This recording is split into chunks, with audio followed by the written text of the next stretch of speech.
Jones. Mike Rivero will be with us for another 20 minutes. Then I'm going to play most of this 13-minute video, internal FBI training video, and how it ties into the provocateurs, the police state, the Stasi, tattletale system. That's coming up. We're continuing with your calls. Mike, you were trying to know about the Gutenberg printable type. They tried to suppress it 500 years ago. Didn't work. I would say the Internet's a bigger development from that. We know what the NSA and DARPA said back in the 70s. They called it worldwide wiretap. www was the joke because they were going to track, trace, have global commerce controlled by it. And they're still using it as that double-edged sword overconfidently. We hope they continue to be overconfident so they don't shut it down too quickly because we know they're moving towards it regardless.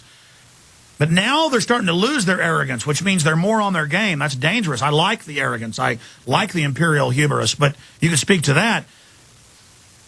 Well, basically, in a nutshell, they have discovered that there is simply too much going on the net. They can't track it all. They can't monitor it all. Yes, they could probably keep an eye on certain individuals like you or I, but they just can't keep track of everything going on. And their concern now is not with any one individual, because the anger and disenfranchisement with the American people has reached the point where the number of people who are unhappy with the government numbers in the hundreds of millions. They can't watch them all. They can't store it all. More importantly, they can't correlate the data. The analysis, the tools to analyze the intercepts and everything simply are not adequate to the task. It's like coming home and having 20,000 voicemails. Even the stuff that gets flagged per operative, it's in the tens of thousands. It's got to be if you look at all the evidence. Now, I hope the establishment doesn't try to stage terror attacks or stage rioting, because I think it's just going to get out of control and the cops are just going to stand down. I think the cops more and more are on our side, Mike. I would tend to agree with you. That's the sense I'm getting from a lot of the reader emails here. The bottom line is I think everybody's getting disenfranchised with the federal government. They don't trust them. They don't know what's going on. They've seen too many double crosses. And I think one of the reasons the government is getting very nervous is they're no longer certain of being able to win a confrontation against the American people. I agree. Now, I have all these macho guys constantly on my website, guaranteed they're feds and provocateurs or they'd be arrested for what they're doing. The feds would send me a subpoena and, FBI would show up if they were real. Go, you're a wimp, Alex. You're not calling for violence. So there's something wrong with you. You're a bad guy.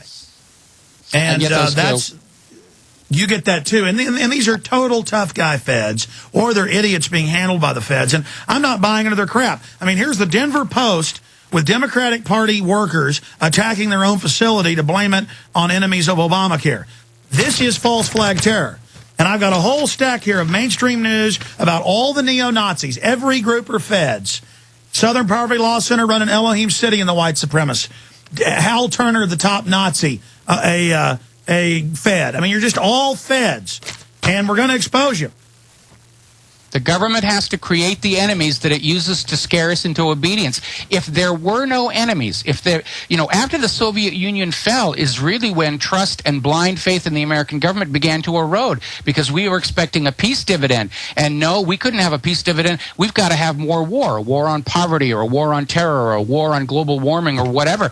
And those of us who've been around long enough and students of history understood that at the end of World War II, when we were expecting a peace dividend, that's when the Cold War against the commies was fanned up to keep the money flowing to the defense contractors, to keep up the fear, to keep us slaves to our fear, to benefit the government. Well, we're tired of being afraid. A government that uses fear to control its people, once the fear burns itself out, and fear is very exhausting, and we stop being afraid and we start thinking, it all starts unraveling. I personally think this process is well underway.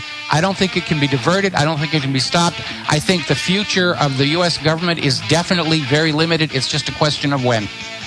And there's also this whole line put out by them that everything will fall apart if we don't have this corrupt system.